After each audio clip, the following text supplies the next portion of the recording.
Today's episode is brought to you by DNA Sports Training. If you or someone you know wants to take their game to the next level, then hit up DNA Sports Training. Visit DNASportsDenver.com to book a training session. We offer specialized sports training from football to track and field and everything else in between. Whether you're an offensive or defensive lineman wanting to get better off the ball, or you're an athlete wanting to improve your speed and agility, we have something over for you at DNA. Visit DNASportsDenver.com right now and sign up.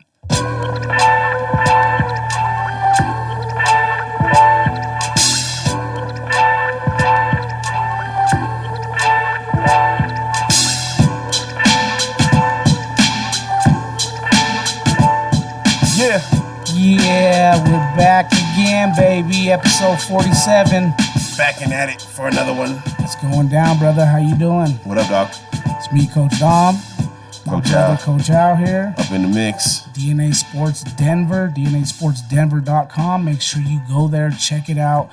Check out a podcast, book a session, buy some merch, or also, if you were a DPS student, a middle school student who qualifies for free or reduced lunch, make sure you go to MySpark Denver and qualify for their $1,000 gift card for any extra activities after school. DNA Sports is one of those. All right, so if you go to check out myspark.com, you will definitely be able to get a $1,000 gift card towards DNA Sports Denver. So check us out.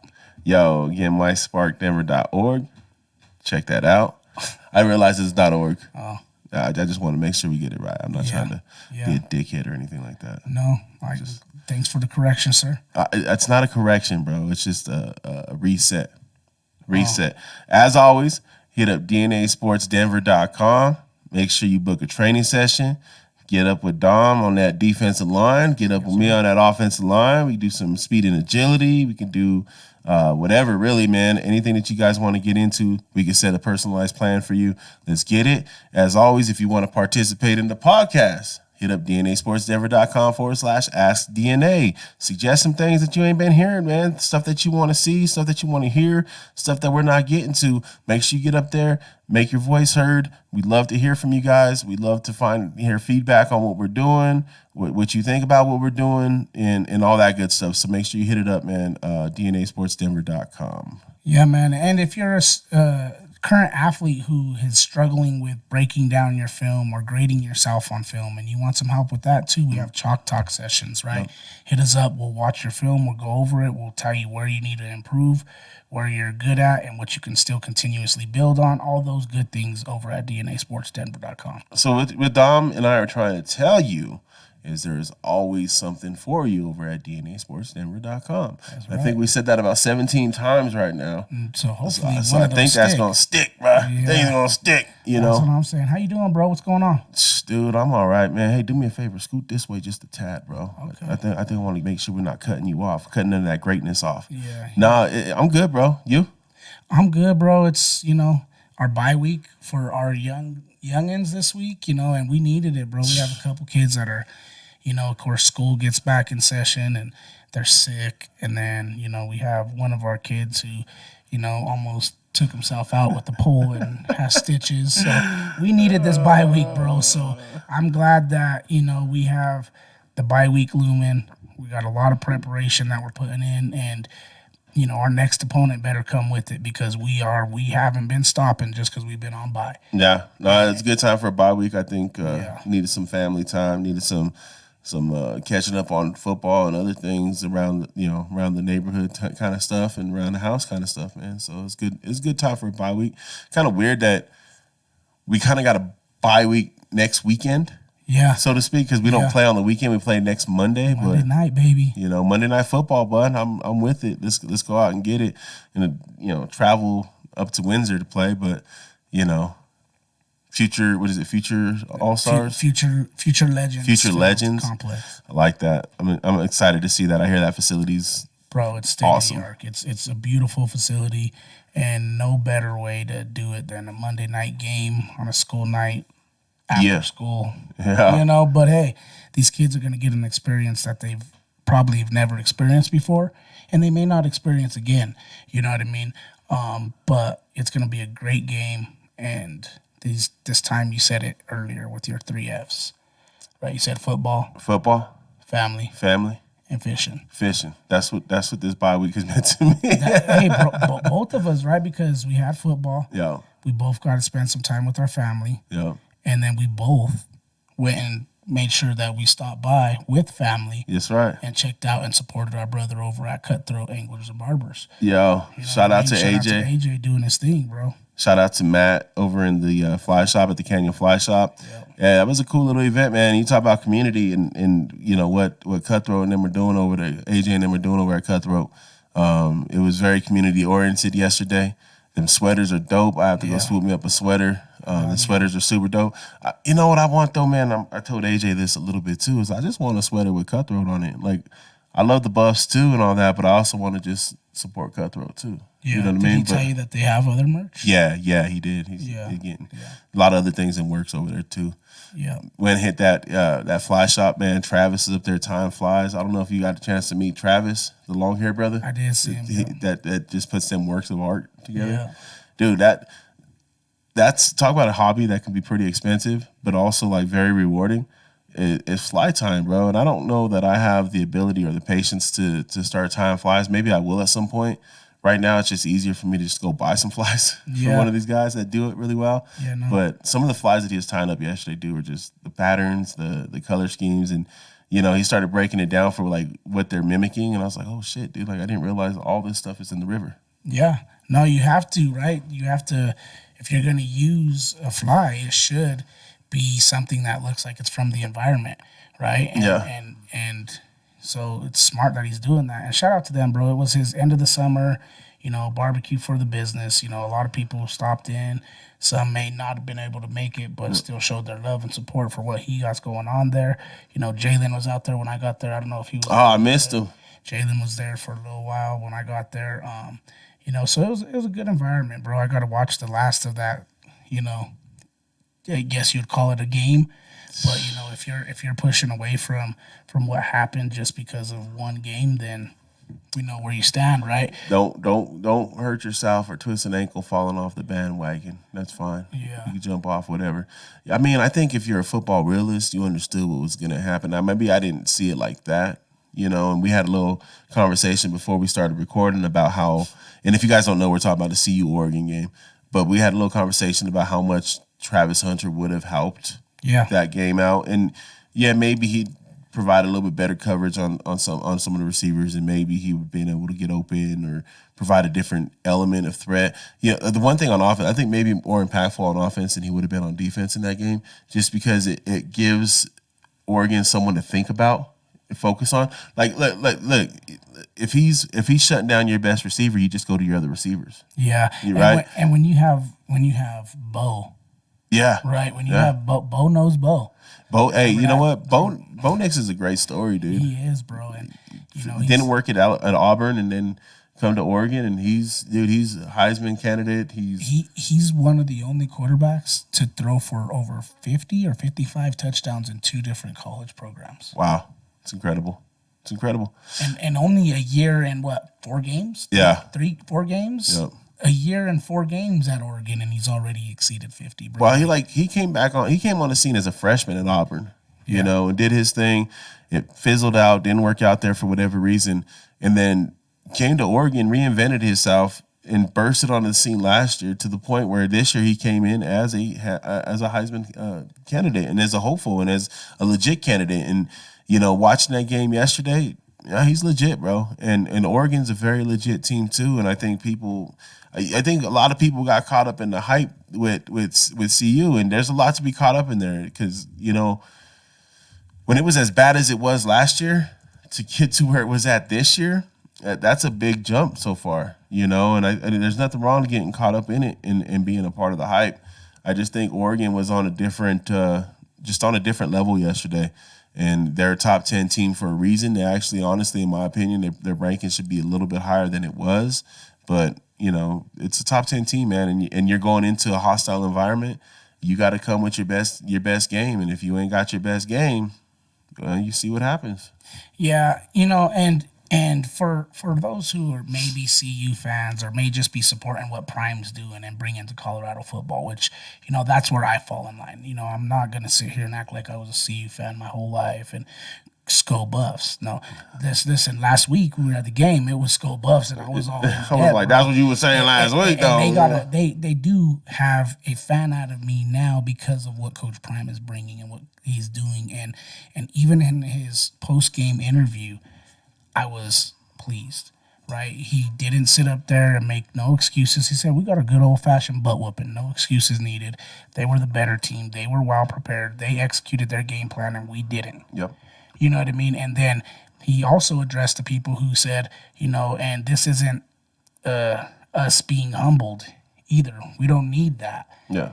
Just because our confidence bugs you, that's not a problem with us. That's a problem with you. We're confident in what we do, and we should be. We expect to win when we step out on the field. Yeah. So, I loved the way he answered questions, bro. I love what he's doing and what the message he's teaching to these young athletes. And I know he's going to be a target, and a lot of people are going to have great speeches that say, they're chasing clicks. Yeah. We're chasing wins. That was a damn good speech, too. It was a damn good speech. It almost had me running through my TV.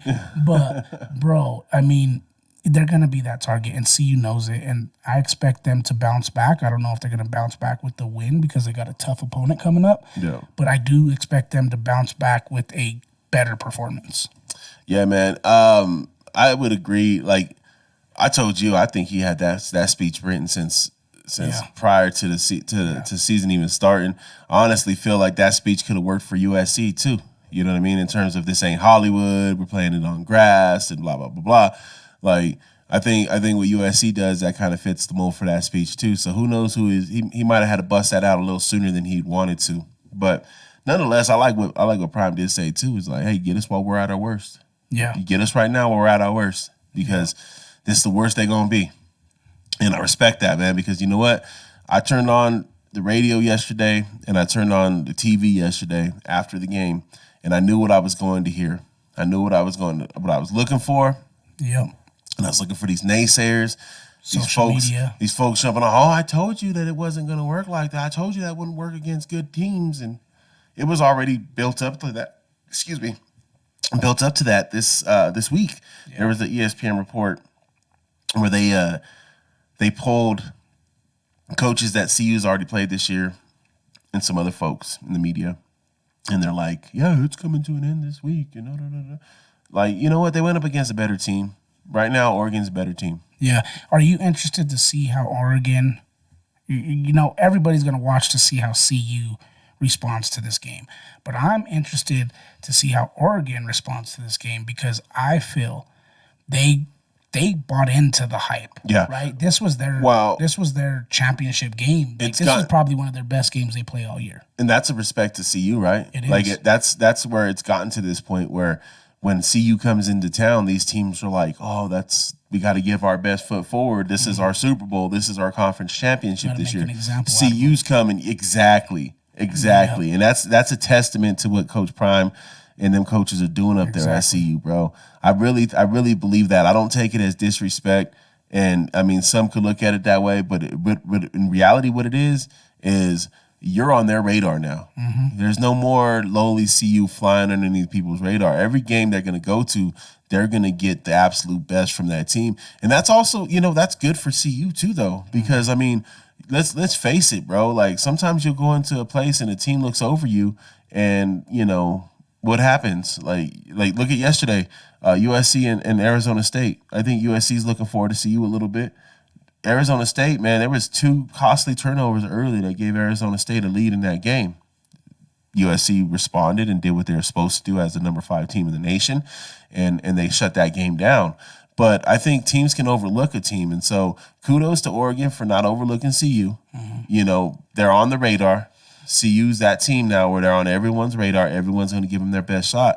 And I think these fellas, I don't think they needed humble pie. I think these fellas just, sometimes listen, losses aren't losses, man. They're lessons. Exactly. And they're going to learn from it. And they're going to figure out what they can do better to try to keep it more competitive against USC. Difference between Oregon and USC is USC got to come here.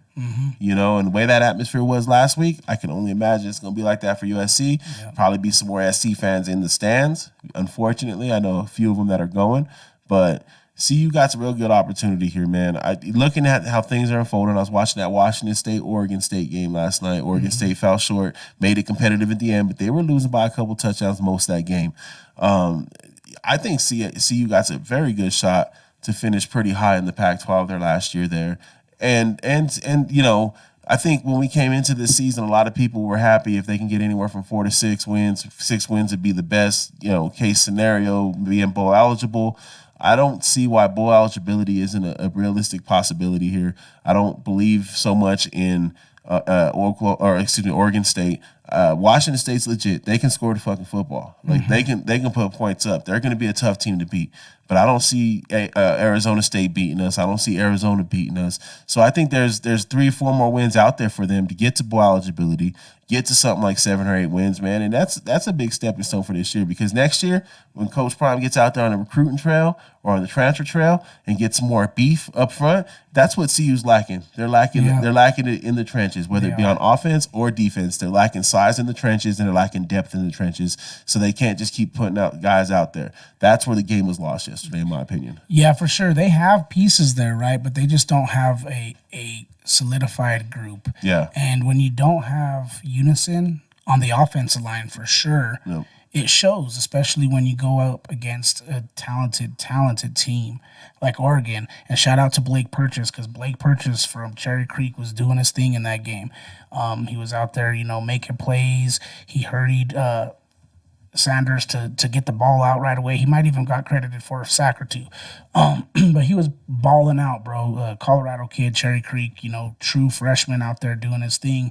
And you know, like you said, they were lacking in the trenches, offensively and defensively, to the point where, you know, it showed. And Shador couldn't get the ball off. He had no time. I do think he should have stepped up into the pocket a little bit more. Yeah. There were times where he kind of just drifted back way too far and kind of lost too much ground. But that goes to lack of confidence in your inside, right? Like it's hard to be encouraged to step up if it's just not there most of the time. And let's keep it real. Every third down, all right, every passing scenario, they were sending the house. Yeah. They said, we're going to lock your guys up man on the outside because we feel we have the better athletes, and we're going to send the pressure. You don't have Travis Hunter out here to where we have to double team him or put somebody over the top of him, right? Yep. We're going to lock up on everybody and send the house. Yep. And that's exactly what they did, bro. So that's why I feel that Travis Hunter made that much of a and that's why impact. I said earlier, right when we started talking about it, that's why I said I feel Hunter would have been more of an impact on offense than he would have defense, because you can kind of stay away from him on defense. It's hard to stay away from him on offense.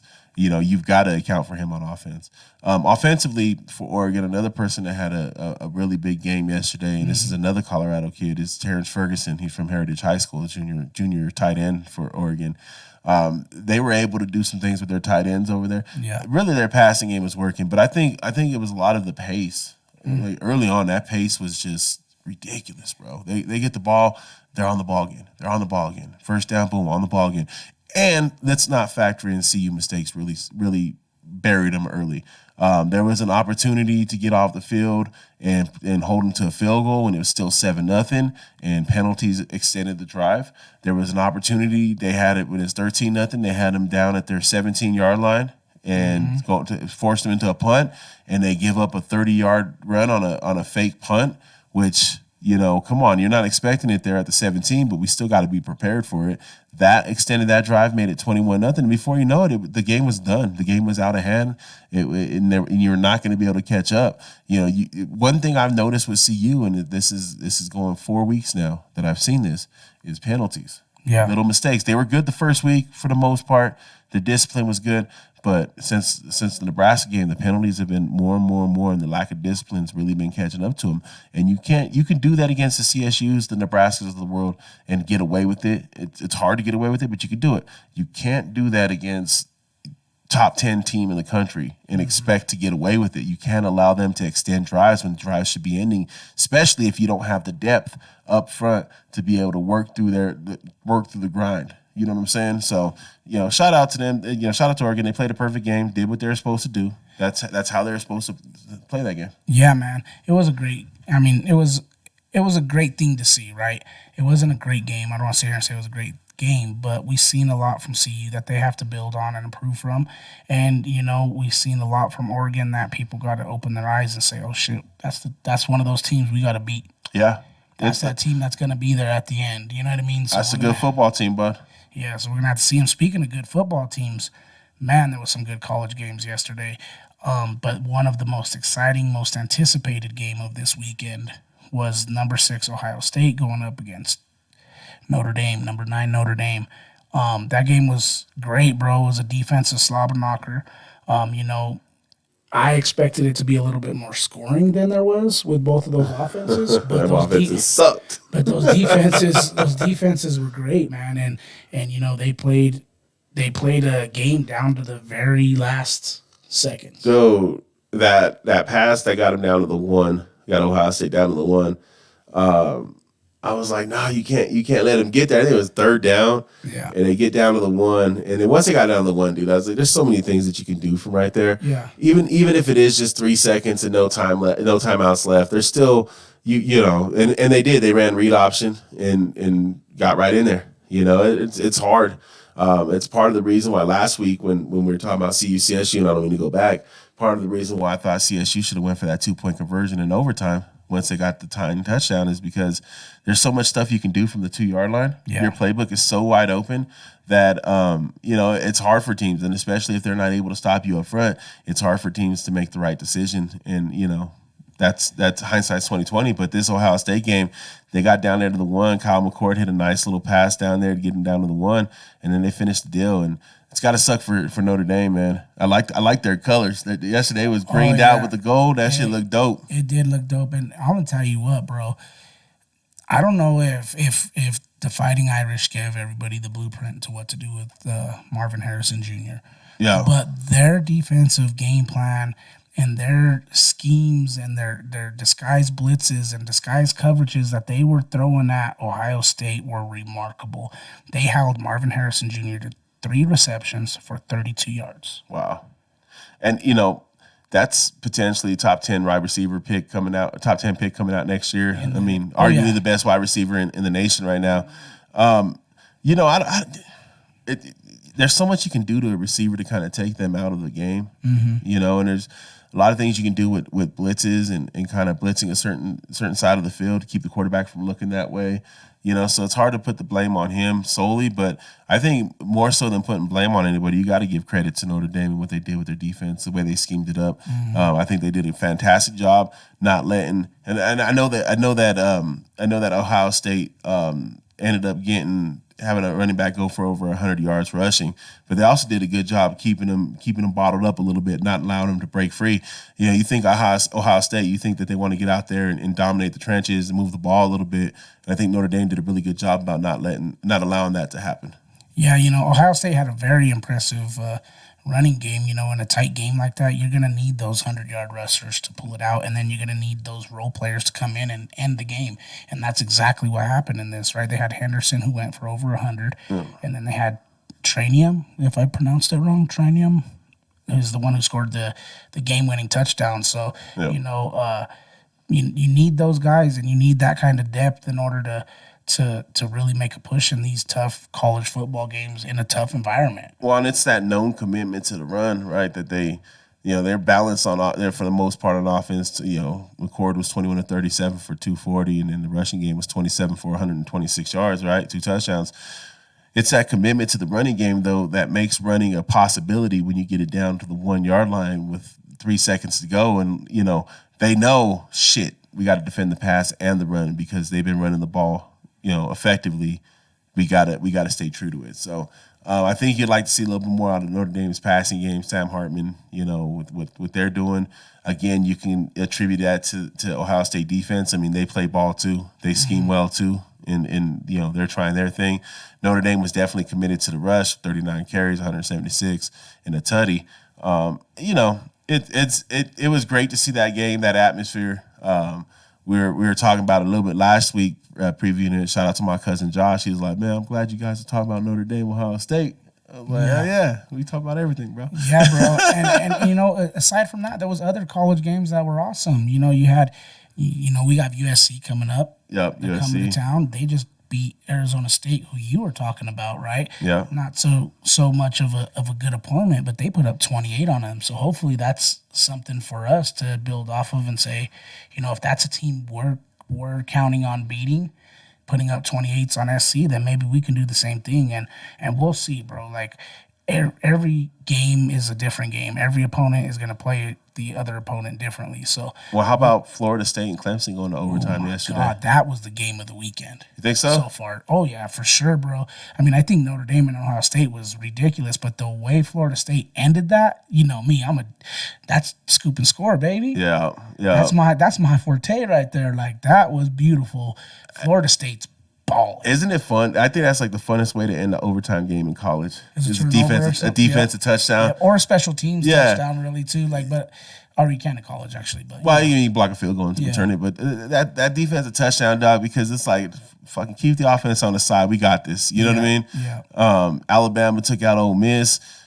Dude, something just looks off with Bama this year, bro. They don't look. They're not the same Bama. No. They're Bammer. The Bammer. Yeah. You think it's solely the quarterback position, or you think there's some other things to it? No, I think there's other things to it. Even in a win, it was an impressive one. You know what I mean? Like, I think that there's a lot of holes, but we're also comparing them to the Bama that we're used to. Every team's going to have its ups and downs, and every team's going to go through their lumps, bro. And right now, they're going through it, and it's showing. But it's also because our expectation of them is so high. You know Yeah. what I mean? Like, Saban has set the standard so high that when it starts to dip over there, It's noticeable. yeah, it's noticeable. So you got some, you gotta get it together. Shout out to Air Force for the victory over San Jose State. Yeah. And then CSU holding on over Middle Tennessee, which that score is a little closer than I would like to see, 31-23. But Yeah. They had a big week last week, man.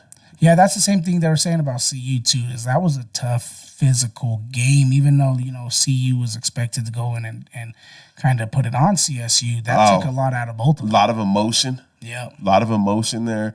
The game finished freaking 12:30 at night, so you're rolling back the clock on all across the week now. I know these guys get the best opportunity to make up for it, but yeah, there's a lot. We can make a lot of excuses. Yeah. Oregon was just better. And then Washington just put it on Cal, bro, 59-32. Dude, this Utah UCLA game, that was a bore fest, bro. Offense has got to get better. Like I said, There's room. watching the Pac-12, dude, There's room. There's not a lot of teams that I feel like CU doesn't match up well with. Like, I agree. obviously Oregon, USC, those are going to be tough matchups. But I think we match up with Utah. Yeah. I think we can get up with Utah. I know Utah's been had our number a little bit, but I think we can make it happen, bro. I think there's a lot of things that we can do better, but I think we can make it happen. Yeah, no, I think so too. I think this is gonna be, I know Coach Prime said this isn't gonna humble us, but this is gonna be a lesson for sure that they're gonna build on as a coaching staff. They're already watching film, I guarantee you, on the plane ride home. Yep. And they're already figuring out, like, what do we got to do? How do we got to switch up our blocking scheme to protect Shador when they're sending pressure like that? Because the running backs weren't very good at blocking either. Let's keep it real. No. Dylan Edwards is not very good when it comes to blocking. He's No. a true freshman still, so hopefully he gets better. But the running back core of the whole team wasn't very impressive. So, I think We got to be able to pound the rock, dude. That's Yeah. that's And one stop thing. it. Yeah. Well, and like I like the fact that our offense goes fast and stuff, but you got to be able to have an ability to slow it down if you need to, especially if the game's getting out of hand a little bit. But this goes back to what we were talking about, being light up front and not having it in the trenches right now. And we're not going to be able to run the ball until we get it in the trenches. And hopefully, as the season progresses, the guys get better. We're able to scheme it up a little bit better, and we'll be able to do a better job at that. This week also brought some high school ball, man. Oh, yeah, some good high school ball. We were out there checking out our boys at North, you know what I mean? Shout out to North, because we don't lose to West. Hey, We don't lose to West, and we didn't again. And I hope they don't schedule it for homecoming again either. Well, there was a lot of talk behind this game because West was coming in 3-0, and there was a hype behind them being 3-0 for the first time and for a minute, for a long time. And they got some athletes over there, so they were confident in what they've been doing. And but it in high school football and college football and any aspect of football, really, like who you play has a lot to do with things, know. And you can be a 3-0 team who's played nothing but 0-3 teams. You know what I mean? Like so, it's kind of tough to go off a record alone a lot of the times because it is. If you watched the game yesterday, even though it was a sloppy game on both ends, there was two different caliber of football teams out there. It helps to have a quarterback too, and no knock on West's quarterback. Some of the stuff he was just throwing up, hoping his guys could run underneath it. There was several missed opportunities for interceptions. Pick sixes. Yeah, man. And, shout out to Eli. Yeah. I told him after the game, I was like, dog, what happened? Bro, go from being your first high school interception ever to dropping one pick six, right, fumbling it up. And then also just getting one called back. Oh, that was that one probably hurt more than the I don't know. The drop probably hurt more. Well, he got the pick and fumbled it, which I was curious whether or not they were going to consider it a fumble or if they were just going to say it's incomplete. But he had that one has to hurt because he had open field in front of him. Bro, I called it too. I was standing at the end by DJ.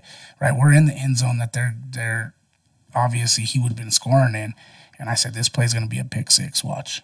And I thought it was going to be Young Blake because Young Blake was out there. Was out there getting it. He was doing his thing. I can't wait to see what kind of athlete he turns into just because of what kind of athlete that Scott progressed into. It's pretty exciting to watch his younger brother come up. I love giving Scott shit, bro. Me too. Because I'd be like, hey, man, where's I told Blake yesterday, hey, where's little Blake at? Yeah. Talking about Scotty because, I've been calling Scotty little Blake and for a few months now, just fucking with Scotty. But it's cool, man. It's good to see young guys get out there and put that work in and then have that work come to fruition. I thought defensively they did really well. Sucked letting them score, but whatever. But they played a great game, man. Them boys got it. We don't lose to West. We keep that trophy at home and keep it there. There were some other good games though, man. Ralston Valley had a last minute touchdown and 2-point conversion to beat Valor this week. And then Creek did their thing over Regis. Like, dude, I have a hard time finding who's gonna beat Creek, bro. Yeah, I mean it's looking that way, bro. But they got, you seen it in the college football games, right? They got players playing at the college level at a high level. So yeah. They're built to win, bro. And until teams really start to build themselves like that with the whole roster of talent, let's not just act like just their starters are talented. No, they got dude. depth, bro. And Yeah. that's what helps them out. So, it'll be tough. Grandview got them during the regular season last year. Yeah. So hopefully, in the playoffs, maybe someone could knock it off. And I don't say hopefully because I'm rooting for it, but just for the sake of competition in Colorado football, because we don't want them to turn into the Patriots of Colorado, because they kind of are. I wish I'd like to see them play. I wish they get higher in the rankings nationwide. You know what I mean? It's just requires playing some of them teams and just getting that notoriety. But they going for 5 straight now. Yeah, but if they went up against the IMGs of the world, they get murdered. Yeah. Yeah, no, I ain't saying that, but they went up against Chandler a couple years ago and gave him a good matchup. I just want to see some more of that. They went out to Ohio last year and I think just lost by a couple points, and that line was beefy that they went up against in Ohio. So, yeah, no, you're right, bro. I would like to see them do a little bit more national competition. I think it's just for the sake of Colorado football. I want to see it, but I also want to see Colorado football get a little better. You know what I mean? Not saying it's bad because Regis is a great team, bro. Anthony Medina has been balling there. We have great teams all across the state. But when I say I would like to see it get better, I would like to see it get better in the realms of competition, not top to bottom better. Yeah, not one team just running away with it all the time. But it is what it is. Which is like Valor. I mean, Valor's 1-4 now, and I think they've got 2 or 3 last minute losses and tough losses, and their one victory was a single point victory. So it's we're getting there in some aspects. Montrose taking on Lutheran took out Montrose is a good team, bro. And Lutheran had to go out there to Montrose. That's a good 4-hour fucking 4.5 hour drive out there, dude.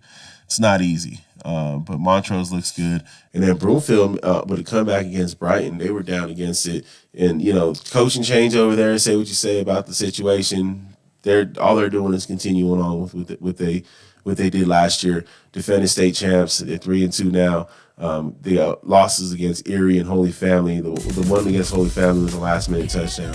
Holy Family is really good. They just gave it up against Roosevelt. I'm telling you, Roosevelt's legit. No one wants to listen to me though. But Yeah, no, for sure. They're definitely a good team. They got great talent up there. They got a great feeder program that goes into Broomfield. So, they have a lot of good things happening over there. And then, Saturday brought some more exciting football as well. Like we mentioned, Denver West and North earlier. But there also was some other good games finishing on Saturday and some not so good games as well. So, you had Manual beat Grand Valley 46-22. Then you had Sierra Canyon murder Mountain Valley 47-0. So, you had a little bit of everything on Friday and Saturday. yeah, man. It's already almost halfway into the high school football season, dude. And these teams just start getting into to league play here soon. It'll be interesting to see what that brings out because that's I was just thinking for North. You know what I mean? They've got a really good opportunity. They got Skyview next week, which Skyview's 4-0. Yeah. But they've also played some. They play some good teams, but also some questionable teams. But it should be a very competitive game in North scheduling for homecoming. So Skyview's going to be coming with that beef. I think that's the most disrespectful thing is to be scheduled for homecoming. There's always got to be you've always got to schedule at least one team for your homecoming. So it's it is what it is. But teams really take exception to that. I thought North took exception to that yesterday with West scheduling for their homecoming. So it'll be interesting next week to see what homecoming looks like with them. If they're able to continue this momentum into the final week of non-league play, because once they hit league, man, there's a great opportunity. If they can go into league 4-1, there's a great opportunity for them to make a playoff run. And let's keep it real. It's homecoming week for everybody at North, but you guys got to clean it up. Because yes, you won a pretty impressive win against a team that was 3-0, but again, who they were 3-0 against is the reason to keep it real. Like that was not if you guys played your best game yesterday, you would have mopped the floor with West. Yeah. And you pretty much did in a bad performance. So what I'm saying is you got to tighten shit up because you have Skyview coming in, and they are also a very good football team, and I think they're also sitting undefeated right now. Yeah, so 4-0. They have played up and down schedule as far as talent wise, but they're not going to come in there and just lay over. So you better be ready to show what you're with because they're going to bring it. What I thought was cool yesterday, man, is showed up to the game and, we connect, obviously, and then go up there, see Tiff, see Q. It's good seeing them fellas, seeing Aronde. Fucking Aronde is huge. Man. I told him, damn, you bigger than Coach Frank. And he says, I've always been bigger than Coach Frank. He's never lying. Frank got a little laugh out that dude. He thought it was funny too. But it's good seeing them dudes, man. And it felt like old times down there. Couldn't help but think like, damn, dude, these are our guys. You know what I mean? Like, things happen, but we were talking about the senior class, looking at the banners, and we coached all of them but 2 kids. Yeah. On that senior class in football. Because you coached one of the other kids in track. But, right. It's just crazy to see, bro. It's amazing how fast time goes, too, bro. Like, I just feel like we were working futures practices with little Scotty and them, and we're, just learning what Scotty could be at that particular moment in time. And it's just crazy how quick the time goes by, bro. It moves, man, and it doesn't slow down for nobody, and it makes you appreciate things a little bit more when you can kind of take a step back and be like, oh, shit, man, like, here we go, 4 years later already. And, there's going to be another class and another class and another class. But, yeah, man, it was good to be out there and see them fellas do their thing. Yeah, for sure. Yeah, man, it's been exciting. And like you said, it's halfway through, almost damn near, right? And it's going to get down to the trenches, down to league, and let's see who makes their push for the playoffs. Hey, man, making that push and going all out. I want to give a shout out to Icon Sales and Boxing as they bring you guys All Out 2023. Another fabulous boxing event with over 25 fights ranging from all ages. Should be an amazing day and night of boxing. There's going to be concession stands. You're going to have some little bit of liquor stands over there, special guests, a whole lot more. Make sure you come out and support these fighters in Icon Boxing for all that they do for the community and for the people. That's All Out 2023, Sunday, October 8th at Icon Sales in Westminster. Tickets are on sale now at Icon. We'll try to get our hands on some and get you guys hooked up too. But make sure you follow along. Don't miss this amazing event. Again, that's Sunday, October 8th, All Out 2023 at Icon Sales in Westminster. Now, if you can't make the event, we got some good news for you over here. What's that? You guys can live stream it on YouTube. Go to the DNA Sports Training YouTube channel, subscribe. Make sure you hit subscribe and sign up for the notifications. That way, Sunday, when we go live, you get that little message on your phone saying DNA Sports Training is going live. Click in, get in there, and watch some boxing, man. It's going to be some great fights. Dom, you and I, before we got going today, we got the opportunity to interview a couple of fighters, David from OG Hastings and Corey from Dow of Boxing. Yeah. And both these young men sound hungry, eager, and do it for different reasons, but they do it because they love the sport. And it was great to talk to them, and we're going to play you a little piece of that interview right now. Yeah, man, it's going to be exciting. I can't wait to see it, and let's listen in. All right. How you fellas doing? We're good. How you guys doing? Well, we're doing good over here. So basically what we're going to do, guys, is, it's kind of informal, formal, however you want to consider it. But basically we want to build a little hype for your guys' fight on the 8th, just rap with y'all a little bit about boxing, I got my partner over here, Coach Dom. Kind of our camera was doing some stupid stuff, so we don't got the best right now as far as like right up in front of us, but we'll make do with what we make do, you know what I mean? Yep. Yeah. Any questions before we get started? Concerns, comments, complaints? I got a complaint box. No. It's just my trash can though. All right. One quick second, fellas. Were you guys able to look over the questions? You sent over the questions and everything? Yep, I was. Questions for what? I didn't see. I didn't look at no questions. Just for the interview questions. I didn't get that. Okay. Well, I just basically, man, it's nothing like we're not too crazy. It's not like pop quiz or anything like that, bro. That's a bit crazy. The basics is like, let me open them up real quick and I could just go over them with you guys. I could read them off too. So it's some of the questions we may or may not ask. Are you familiar with your opponent? Does anyone else in your family box? What got you into boxing? Why do you train at the gym you train at? What do you look forward to with this next fight? How long you been fighting? Things like that. So nothing too crazy. It's more so to kind of build a little background, not just for us, but for the listeners, so that they kind of have an idea of who you are and what you guys do. Obviously we know you boxers and all that, but it gives us an opportunity to kind of get to know you guys a little bit more. All right. That work? Works. All right. Sure. And we'll have audio of this on our podcast and video of it on YouTube when we get done. When we post it, I usually post Sunday evenings, and YouTube's usually up by Monday morning. So YouTube takes a little bit longer than the audio does, just because it takes longer to render the video. But yeah, 100%. Cool. Well, hey fellas, for DNA Sports, for my partner Coach Don. Welcome to the podcast. We appreciate you guys for hopping on. We've got Corey of Dow Boxing and David from OG Hastings. Let's go ahead and start. David, introduce yourself and just tell us a little quick little something about yourself. Quick little 30 seconds about yourself. Well, I'm David Chavira. Been boxing for like about a year now, and pretty much all I gotta say. Corey, how about bro? Corey, how about yourself, man? Go ahead and introduce yourself and let us know a little brief about you. Hello guys. My name is Corey. It's actually Koray, but I'm Corey here. Okay, I'm from Koray. Turkey. I'm living in the States for a year now, and I'm boxing since high school. Like I was 17, 16 years old. Always like took breaks and stuff, but right now I'm fully committed to boxing and just yep, Cool. waiting to see what's gonna happen. You said Korai? Koray. Korai? Well, welcome Wow, to yeah, the it was welcome to the actually so good, man. I mean, podcast. you don't have to even do it, yeah.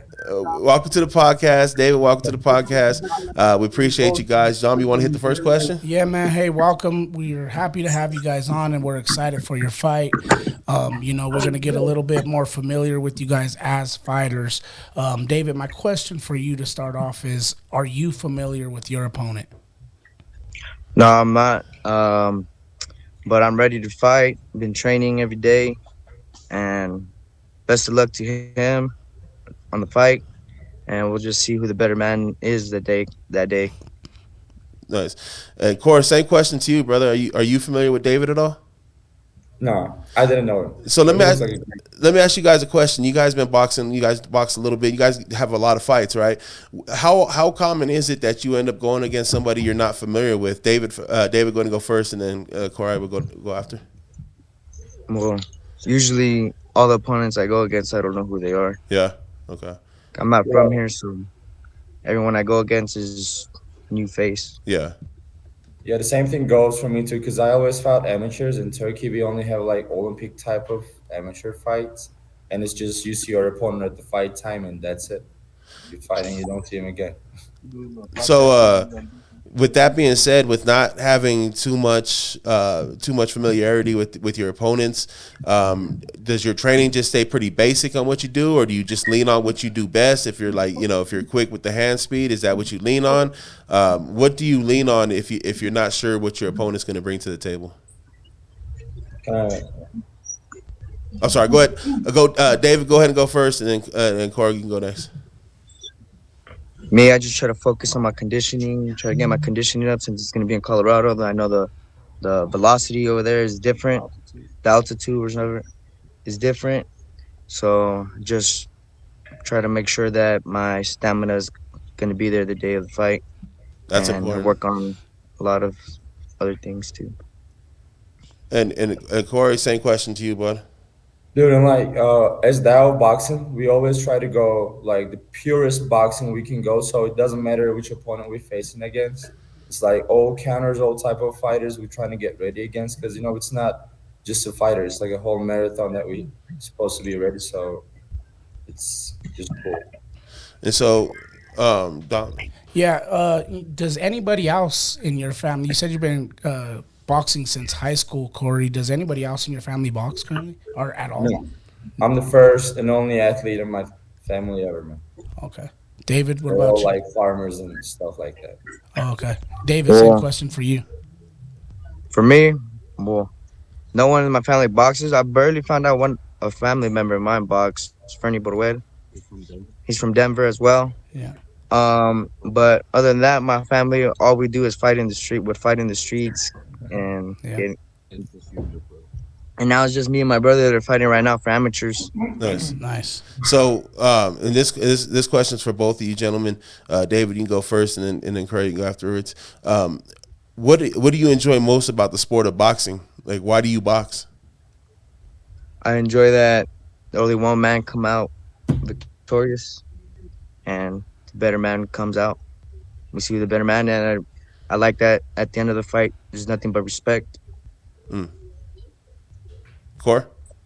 100%, man. And also, like, I like the idea of it's the only sport that you can bet on yourself, like, mentally, physically, everything. And it's just all up to you. Like, I just like the idea of boxing. Like, I think it really shows the real life There in you a go. way.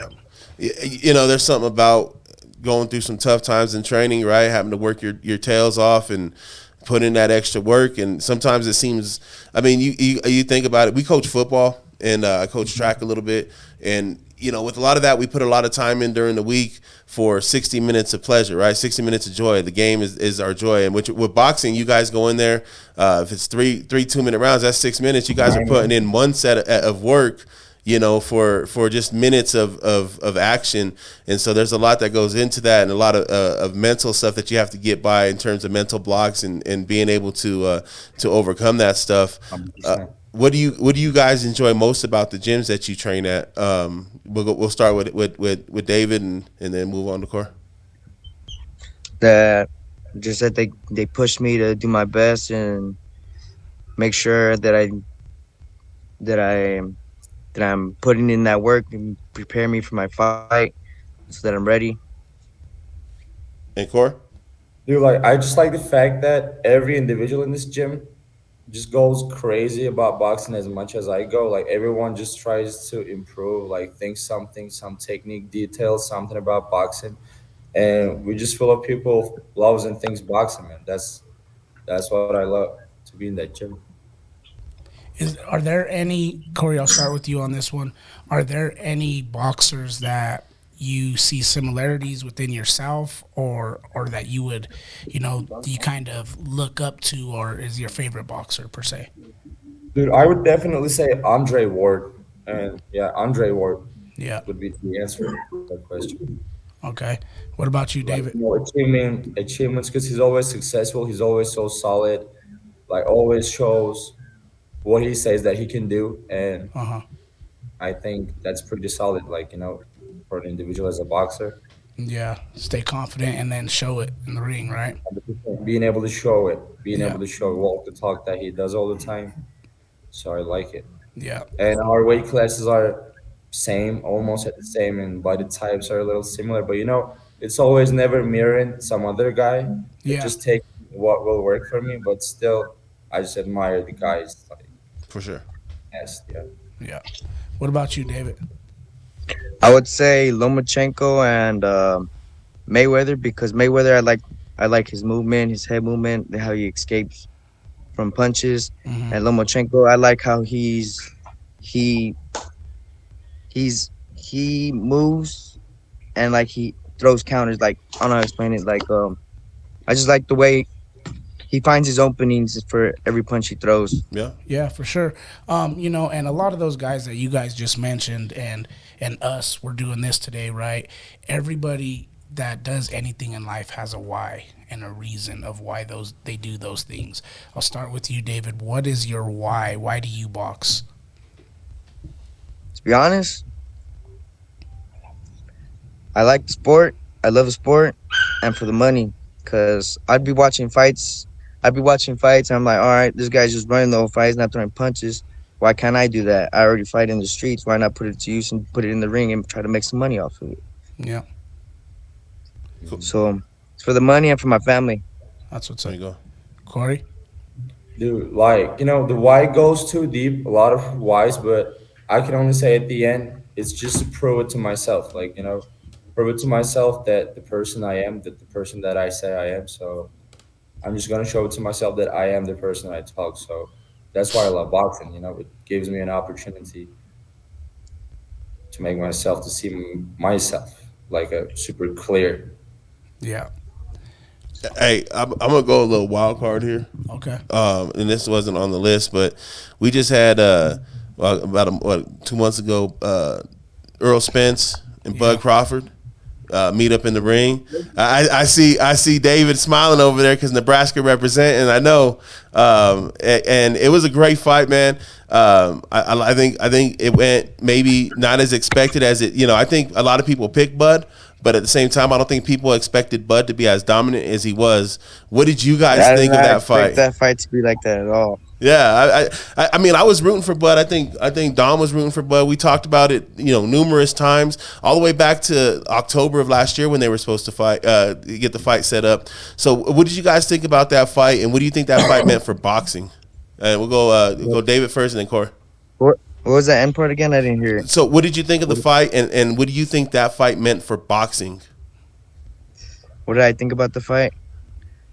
I was surprised about how how he got dominated pretty much because I was going for Earl because to me he was like the underdog. Yeah. I know he was bigger than him, but to me he was the underdog.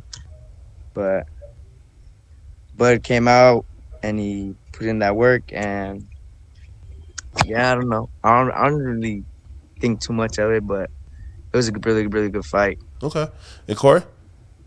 Dude, like it's funny actually. We were just talking about it. Like I think we knew the bot was gonna get the W, but we just didn't know it was gonna be that dominated. But I think the importance of the fight was, you know, with the Gervonta Davis and Ryan Garcia fight, and with that one, I think they just showed that like don't care about your records and stupid things like that too much. Just if we have two good guys that has proved enough, then let him go fight. Yeah. And the outcome doesn't matter at this situation because we really just saw a nice boxing fight, and the butt was a better guy, and that's it. And that was a nice big fight. I think like every big champions at every weight class, which boxing right now has four champions at every class almost. So they should really be like looking up to those guys and do what they did. Yeah, I think what you guys do in terms of how you guys approach your fights with not knowing your opponent and just not knowing what that opponent brings, you're just looking to get out there and fight. And I think that's what some of these pros should get back to doing. Right? Is regardless of who's scheduled to get up against them, look for the best fight for them and go get that fight, man. Go make fireworks happen in the ring. I think that's what the great thing about the Tank fight and this Crawford Spence fight is there was fireworks, and I think boxing has a lot of that into it. And I think I'm an old school cat. I mean, I've been watching boxing since I was a kid. My dad used to take me to his friend's house, and I used to be able to watch pay-per-views, like sneak into the living room while all the adults are in there trying to see the fights. You know what I mean? And right now, some would argue UFC and MMA is kind of taking some of the shine away from boxing. But I think when you put fights together, big fights, and you put them together and you make them happen, bro, like that brings that allure back to boxing. I think boxing is the sweet science, right? I love boxing, and I'm sure you guys, obviously feel the same way because you sacrifice your bodies and your hearts and your time with family to train and to get better as boxers. So I think it was big for boxing, man, and I'd love to see more fights like that and more fights to that magnitude going forward, just because it can do boxing well. Well, you're throwing curveballs out here. We got another great fight, not to mention this fight that's right in front of us, but, we got Canelo Alvarez and Charlo getting ready to go down. I want to know, what are your guys' predictions for that fight? Because me personally, I'm going against the grain a little bit. I know a lot of people think Canelo's going to go in there and do what Canelo does, but I think Charlo's going to be a mismatch for him that he's not prepared for it. I think he's going to surprise a lot of people. He may not win, but I do think he will surprise a lot of people in how well he fights against Canelo. We'll go ahead and start. Yeah. David, what do you think about that? What's your prediction on that one? I think it's going to go the distance, but I got to go with Canelo for being victorious in that fight. Corey? Dude, like I'm sorry, but I was always a huge Canelo fan. Even when I was in Turkey, I was like, wow, man, just Canelo. He's just like, and we also have the same birthday. Like, it doesn't even matter, but Yeah. But I think like Canelo lost his invincible image after Bivol. So it's kind of like anything can happen to Canelo right now. So that's why I think it brings up the excitement back again. But hopefully, it just Canelo knocks him out in the late three, man. That's my prediction or not prediction. That's what I want to be. I think Charlo's a young up and coming fighter, right? Hard to say up and coming. He's been around for a bit, but I think Charlo has a lot to prove, and I think sometimes these people take these fights against these bigger name fighters like the Canelo Alvarez's, right?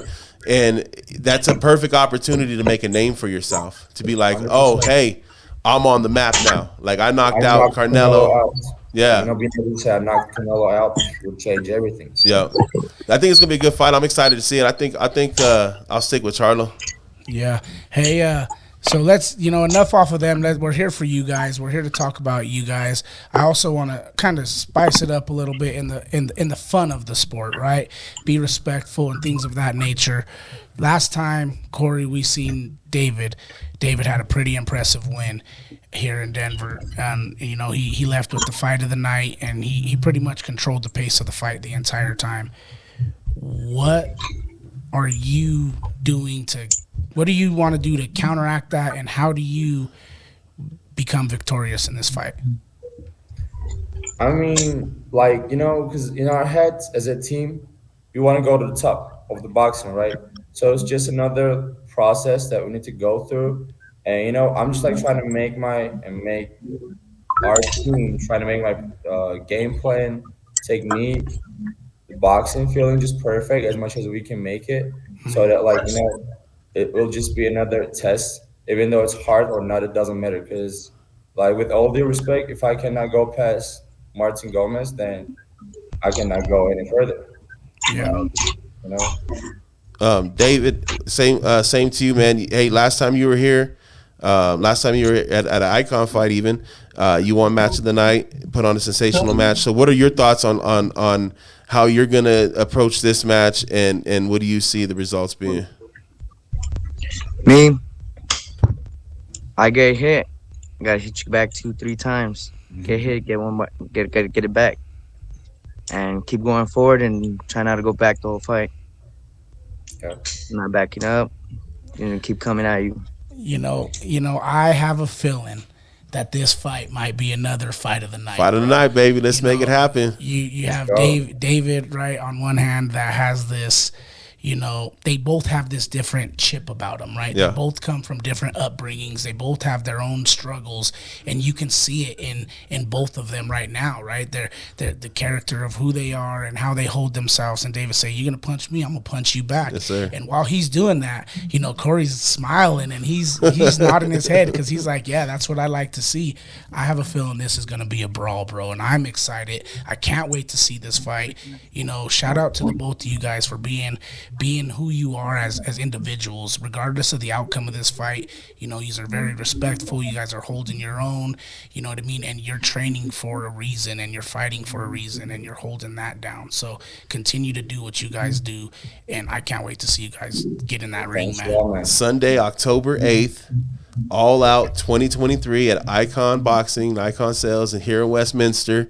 Make sure if you guys haven't already, get your tickets, get your popcorn, because just from the sounds of things, this fight's going to be explosive. Yeah. So, David, Corey, man, we appreciate you guys taking time out your Sunday morning, out your busy schedule to come hop on with us, man. We look forward to calling the fight and actually being there ringside. And we'll be live streaming on YouTube. So if you guys haven't already, make sure you hit our socials, subscribe, share them with your friends, your family, share them back with your folks in Turkey. This is going to be live streamed all over YouTube, brother. So you guys will be able to showcase your talents in front of as many people who will tune in and watch. So we appreciate you guys, like I said, for hopping on this call and getting down with us. We'd love to get in touch with you guys again and just have you on the podcast as a guest or whatever you guys got going on. We definitely want to support your grind, and we appreciate you guys very much. Before we hop off, and we'll go David first, and then we'll go to Corey. Is there anything you guys any message you guys want to put out there before we hop off of here? David? Yeah, I wanna thank God, and hopefully he helps me come out victorious this fight. And I want to give a shout out to my sponsors, Tattoos by Dopey and Scott Spady Automotive. And I want to give a big thanks to my mom for putting on the gloves with me sometimes and trying to teach me some things she wants me to work on to do. And yeah, hopefully it's a good fight. Shout out to moms. Hell yeah. Yeah, shout out to mom. And my coaches. yeah, can't forget them. Especially my coaches. Hey, Corey, what about you, brother? Dude, like, I don't even know. It's my first time being in something like that, man. I'm just even too happy to be in something like that. Like, thanks a lot, guys, and just can't wait to be in the fight, like, as soon as possible. Awesome. Well, gentlemen, best of luck to both of you guys. We look forward, like I said, to calling your fight, and we'll see what happens October 8th. Yeah. Thanks, boys. Thank you guys. See you Shout out to soon. my coaches. Shout out to my coaches in Dow Boxing, man. Shout out There to you my go. coaches. Yes. All right, fellas. Later, man. Peace out. All right, then, guys. You guys have a good one. You too. Good See job, ya. fellas.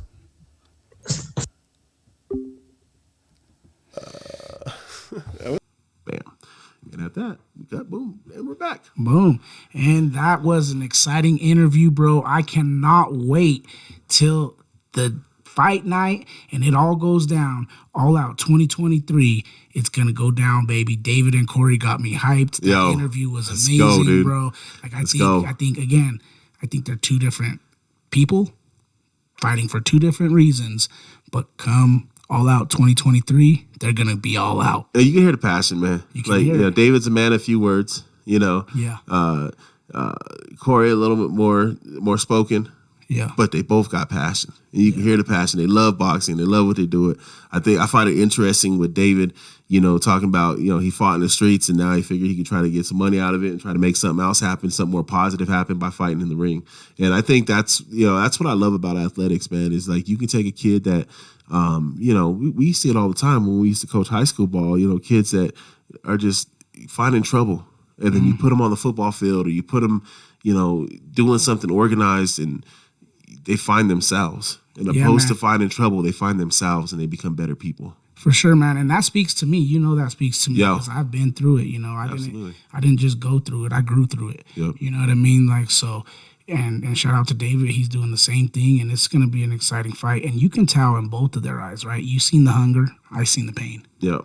Right. I look in fighters' eyes. I look in athletes' eyes, and I don't only look to see if you have that drive, that motivation, right, the hunger, because sometimes hunger is fueled by pain. Yep. And, That's right. That's exactly what I've seen in the two of those fighters is they have a story that is a little bit deeper than what you can see to the naked eye.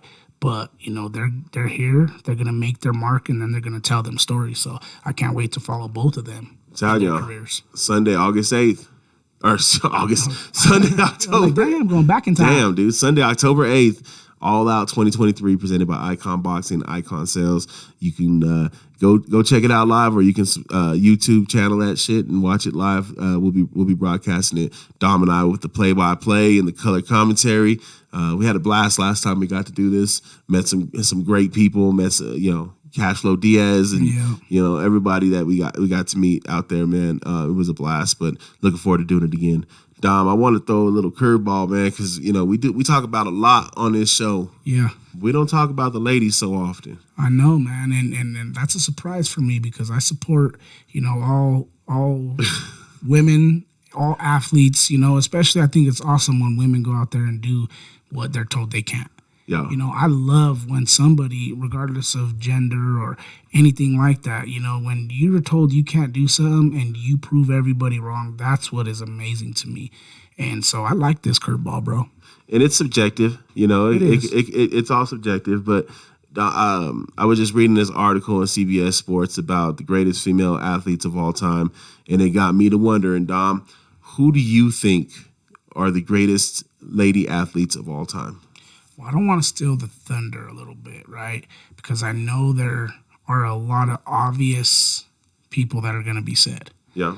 I know you're going to probably go to where I'm thinking right away. But, I go to USA Soccer. Okay. Because USA women's soccer has been so dominant for so long, so many years, and they've had so many great athletes. But the one who always stands out to me is Mia Hamm. Yep. Mia Hamm is a great, great soccer player. She's a great striker and is responsible for a large part of the surge of the popularity behind women's soccer. In the 1990s, she led the U.S. to a historic win at the World Cup in 1999. And, she was one of the best players in FIFA for 2 years in a row. So, yeah. I just think that she's a great, great athlete. And what soccer has done for women in sports is phenomenal. I think it doesn't get the respect it still deserves, but she's done a lot of great things. And with the U.S. women's national team, and I know they didn't do it this year, but with them, what they've done over the course of the years for U.S. soccer in general, they've had, in my opinion, a larger impact on United States soccer than the men's soccer league or soccer team has. By far. And it's not even close. Yeah. It's not even close. And so I would have to agree with you. Mia Hamm's definitely one that deserves to be ranked up there highly. Mm-hmm. You think about Abby Wambach, you think about even like Brandy Chastain, some of these athletes that put it all on the line for U.S. women's soccer and put U.S. women's soccer on the map definitely deserve that. I think we both have the same person in mind for, I think, our overall greatest, but one person that I think should be mentioned and probably doesn't get mentioned as high, despite all of her accomplishments, is Simone Biles. She's obviously the most decorated U.S. women's gymnast ever, with 32 world or Olympic medals. Her 7 Olympic medals tie the most by any U.S. gymnast. She's 8-time U.S. all-around champion, 6-time U.S. vault champion, 6-time U.S. balance beam champion. She's not a very large athlete, and you think sometimes most, successful athletes got to be these, but what she does, man, I've never seen anybody do what she does, in the gym like that. No, bro, she is truly remarkable, and she was definitely going to be somebody that I mentioned as well, because I wasn't going to be comfortable with just mentioning one person. Yep. And you're right. I think the one person that we agree with is probably Serena. Yeah, I would say so. For sure, I would say Serena's probably the greatest women athlete of all time. And Venus is going to be in the argument to be one of them as well. The Williams sisters are just phenomenal in what they do, but there are a lot of women that we can't leave off, and one woman in particular who's a little close to home for both of us, right, is a phenomenal athlete, and she has put not only the U.S. but Colorado specifically on the map. Let's go. Not Colorado, yeah, and Lindsey Vonn. Yep. She's one of only 2 female skiers to win 4 World Cup championships, and she is one of only 6 women to have won World Cup races in all 5 disciplines of alpine skiing. She's phenomenal, bro. I know she's had her injury, and everything else that's went on with her, but for what she has done and how she has represented the U.S. in the Olympic Games all those times, it was just phenomenal. She was represented in 2002, 2006, and 2010, and she earned 2 Olympic gold medals in that. 1 gold, 1 bronze, I'm sorry. That's a hard one to argue with. What she did for a lot of, what she did for her period of time, man, and I know the injuries caught up, but she was excitement, dude. She was electricity on the slope, man, and it was always great to see. Take it back to the OG, Babes Harris, one of the most versatile female athletes in sports world has ever known. Thrust into the 32 Olympics, took both the 80 meter and the javelin title. So she not only could she run, but she could throw the shit out of things. Yeah, and it took second in the high jump as well. Those are 3 distinctly different sports when it's running, jumping, and throwing. So and not to mention, she's an All-American basketball player as well. So, she did her thing, bro. That's what you call an athlete. Yeah. Right there, right? The all-around athlete. And, we can't get out of here before we mention basketball because there's 2 that I have to mention. Let's go. Right? Lisa Leslie. Yeah. And Taurasi. Diana Taurasi. Like, what UConn basketball meant for women's for so long, right? That program was crazy, and when she continued in the WNBA, in my opinion. Like, she's a solid player. Yeah. I don't even know if she's actually on the list that we had seen so far generated all over the internet, but she should definitely be up there, in my opinion. I would agree with Taurasi. She was great. She was a great basketball player, great college basketball player. I thought she did her thing in the pros. She went overseas and played for a little bit too. It's the unfortunate thing with women's professional basketball is sometimes it's not as big over here as it is overseas, and so you see some of these ladies going overseas. Lisa Leslie, she, in my opinion, she was the WNBA to start. There wasn't a lot of faces, but she was definitely the face of the WNBA. She was able to dunk a ball by her sophomore year in high school. She checked in at 6 feet 5 inches. So, she's tall, athletic, played her college ball at USC, and then played for the LA Sparks for a number of years. As an all-time leader in rebounds in WNBA history. And she was she was also first team all-league selection, a record 8 times. So you can't skip Lisa Leslie. Would you consider Danica Patrick an athlete? I'm sorry. Listen. I would say the same thing about Jeff Gordon or Dale Earnhardt Jr. or any. What would you say it about somebody who does motocross? Because you have to be athletic, you have to be strong to be able to control a dirt bike, right? And honestly, you have to have some sort of strength. So I think this is where it makes her an athlete. I think my initial answer is no. But the more I think about it, the amount of skill that goes into what she does, right? You can't just drive and be good at it. Like, Yeah. you know, like there takes a lot of practice and a lot of, you know, technique and skill in order to get behind those cars and run in the Daytona 500. So, you know, I would say that they're not the prototypical athlete, but I would consider them an athlete. Have you ever went on a 500-mile road trip? Yes, How many times you stop? too many. So those pit stops, you know, those pit stops would be crazy. Now let me ask you another question. Have you gone on a 500-mile road trip driving almost 200 miles per hour the whole time? Never, not once. Not even have I ever went on any road trip even getting close to 200 miles an hour. So not to get murked by our motorsport fans, I will say that they are athletes. Yeah. Just because it takes a lot to be in that vehicle for that long, and a lot of endurance. Maybe it's a different type of athleticism, right? But a lot of endurance and a lot to stay in that vehicle and be able to do that for 500 miles at such an accelerated speed. You know, we talked about Serena, and I honestly, that's my take. Serena's the GOAT, greatest American tennis player, greatest women's tennis player in the world, in my opinion. You know, no knock on Steffi Graf or Martina Navratilova or any of them ladies, Chris Everett. They were all great, but I think the longevity at which Serena did it for, the longevity of her dominance, being able to start a family and come back and still be dominant. Yeah. I think that goes without saying. And to me, Serena is unquestionably one of the greatest athletes overall, period.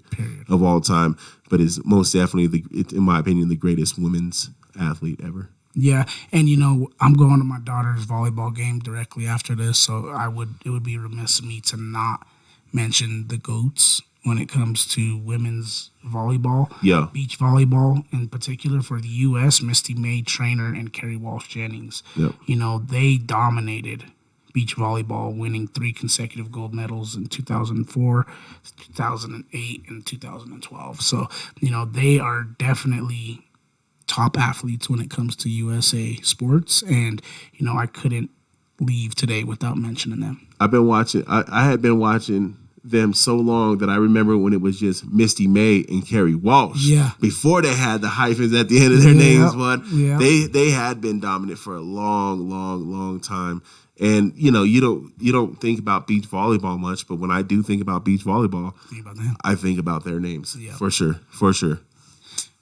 Bro. Jinx. Nah, man, it's been a great one, dude. I know we got to get down to our mailbag. I know you got to get out to go cheer your daughter on in some volleyball today. So I'll keep the mailbag short and sweet. Okay. What was the funnest part of this bye week this week?